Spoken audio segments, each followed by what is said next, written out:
કેદારનાથ મંદિરનો ઇતિહાસ, મહત્વ અને જાણકારી. પ્રસ્તાવના. ભારત એ અધ્યાત્મ, સંસ્કૃતિ અને પવિત્રતાનો દેશ છે. અહીં અનેક દેવસ્થાનો અને તીર્થસ્થાનો આવેલાં છે. તેમાંથી હિમાલયની ગોદમાં વસેલું કેદારનાથ મંદિર વિશ્વ પ્રસિદ્ધ છે. આ મંદિર ભગવાન શંકરને સમર્પિત છે અને હિન્દુ ધર્મના 12 જ્યોતિર્લિંગોમાં એક છે. કેદારનાથ મંદિર ઉત્તરાખંડ રાજ્યના રુદ્રપ્રયાગ જિલ્લામાં, સમુદ્રતળથી આશરે 3583 મીટરની ઊંચાઈએ આવેલું છે.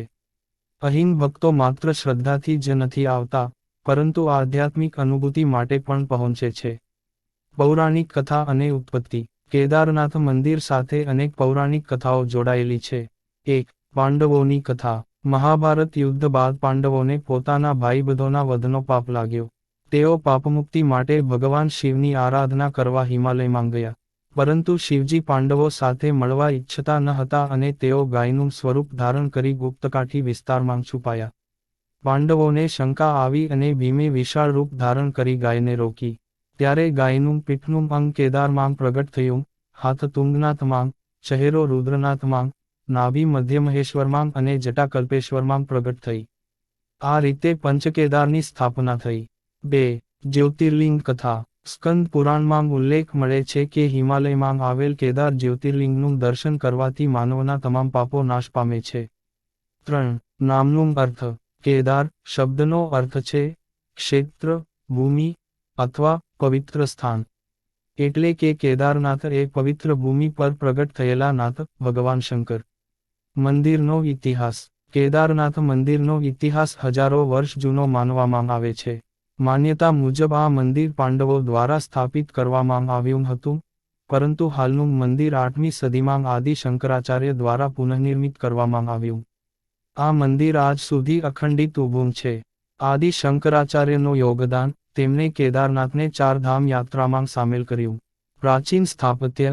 પથ્થરના વિશાળ બ્લોકોથી નિર્મિત આ મંદિર પ્રાચીન શૈલ્પકલાનો અદ્વિતીય દાખલો છે. સ્થાપત્ય શૈલી. કેદારનાથ મંદિર હિમાલયની અતિ કઠોર પરિસ્થિતિ વચ્ચે સ્થિત છે. તેનું સ્થાપત્ય એન્જિનિયરિંગ અને ધૈર્યનો અદ્ભુત દાખલો છે. રચના. મંદિર 6 મીટર ઊંચા પાટિયામાં બનાવાયેલ છે. દેવડી. પ્રવેશદ્વાર પર નૃત્યમુદ્રામાં ગંધર્વો અને અપ્સરાઓની મૂર્તિઓ કોતરવામાં આવી છે. મૂર્તિ. ગર્ભગૃહમાં ભગવાન શંકરની અનોખી, કેદારલિંગ રૂપની શિલારૂપ મૂર્તિ છે. મંડપ. વિશાળ હોલમાં યાત્રાળુઓ પૂજા અને ભજન માટે ભેગા થાય છે. પરિસર. મંદિરની આજુબાજુ હિમાલયની બરફથી ઢંકાયેલી શિખરો એક અલૌકિક દૃશ્ય આપે છે. કેદારનાથ યાત્રા. કેદારનાથ મંદિર માત્ર વિશ્વાસનું નહીં પણ સહનશક્તિનું પણ પરીક્ષણ લે છે. યાત્રા સમયે. દર વર્ષે અક્ષય તૃતીયાથી કાર્તિક પૂર્ણિમા સુધી મંદિર ખુલ્લું રહે છે. બાકીના 6 મહિના હિમવર્ષા હોવાથી મંદિર બંધ રહે છે અને ભગવાનની પૂજા ઉખીમઠ ખાતે થાય છે. માર્ગ. ઋષિકેશ, ગુપ્તકાશી, ગૌરીકુંડ, કેદારનાથ. ગૌરીકુંડથી કેદારનાથ સુધી 16 કિ.મી. નો પદયાત્રા માર્ગ છે. સુવિધાઓ. યાત્રાળુઓ માટે ઘોડા, ખાચર અને પલ્લકીની સુવિધા મળે છે. ધાર્મિક મહત્વ. 1. 12 જ્યોતિર્લિંગોમાં એક હોવાને કારણે કેદારનાથનું સ્થાન અતિ પવિત્ર છે. 2. 4 ધામ, બદ્રીનાથ, કેદારનાથ, ગંગોત્રી, યમુનોત્રી યાત્રામાં કેદારનાથનું વિશેષ મહત્વ છે. 3. પંચકેદારમાં મુખ્ય સ્થાન કેદારનાથનું છે.